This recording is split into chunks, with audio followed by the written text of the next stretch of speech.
Channel پر نئی ہیں تو چینل کو لائک کر دیں، شیئر کریں، سبسکرائب کریں اور گھنٹی کے نشان کو دبانا نہ بھولیں تاکہ میری آنے والی ہر نئی ویڈیو کا نوٹیفیکیشن آپ کو مل سکے۔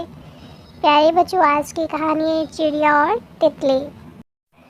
کسی جنگل میں ایک درخت پر چڑیا کا گھونسلہ تھا۔ اس جنگل میں ایک تتلی بھی رہتی تھی۔ تتلی کو اپنے رنگ برنگ پروں پر بہت غرور تھا۔ ایک دن چڑیا آم کی ڈالی پر بیٹھی جھولا جھلا رہی تھی اور ساتھ میں گانا بھی گا رہی تھی۔ چوں چوں چوں، میں ہوں جنگل کی رہنے والی، میرا گھر ہے آم کی ڈالی، چوں چوں چوں۔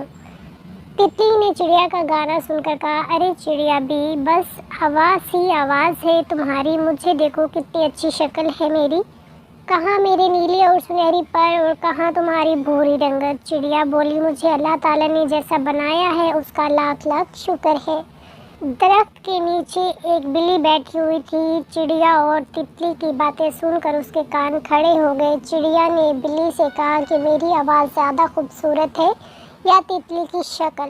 بلی نے کہا، مجھ بوڑھی کو نہ تو تتلی کی شکل نظر آتی ہے اور نہ ہی تمہاری آواز سنائی دیتی ہے۔ تم دونوں میرے پاس آ کر بیٹھو، شاید تمہارے قریب بیٹھنے سے مجھے آواز سنائی اور شکل بھی دکھائی دے۔ اسی درخت کی ایک ڈال پر طوطا بھی بیٹھا ہوا تھا۔ وہ یہ باتیں سن کر ہنسا اور بولا، ارے بی چڑیا، بلی کو نہ تو تمہاری آواز سے غرض ہے اور نہ ہی اسے تتلی کی شکل سے دلچسپی ہے۔ ایک کوا زمین پر کچھ چگ رہا تھا۔ وہ طنزی انداز میں بولا، بلی کو تو تمہاری صرف ایک ہی چیز پسند ہے۔ بلی یہ سن کر بہت خفا ہوئی، غصے سے بولی، اس جنگل میں کتنے بدتمیز پرندے رہتے ہیں، میں تو تمہیں پیار سے بلا رہی تھی اور یہ کہتے ہیں کہ میں تمہیں کھانا چاہتی ہوں۔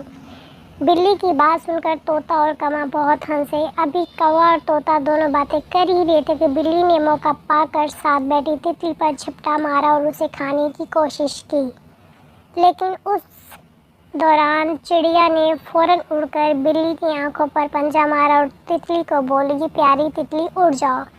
تتلی تیزی سے اڑ کر درخت کے سب پتوں میں چھپ گئی۔ وہ چڑیا سے بہت شرمندہ ہوئی اور اپنے رویے کی معافی بھی مانگی اور بولی کہ اللہ تعالیٰ نے کسی کو بھی بغیر مقصد کے پیدا نہیں کیا۔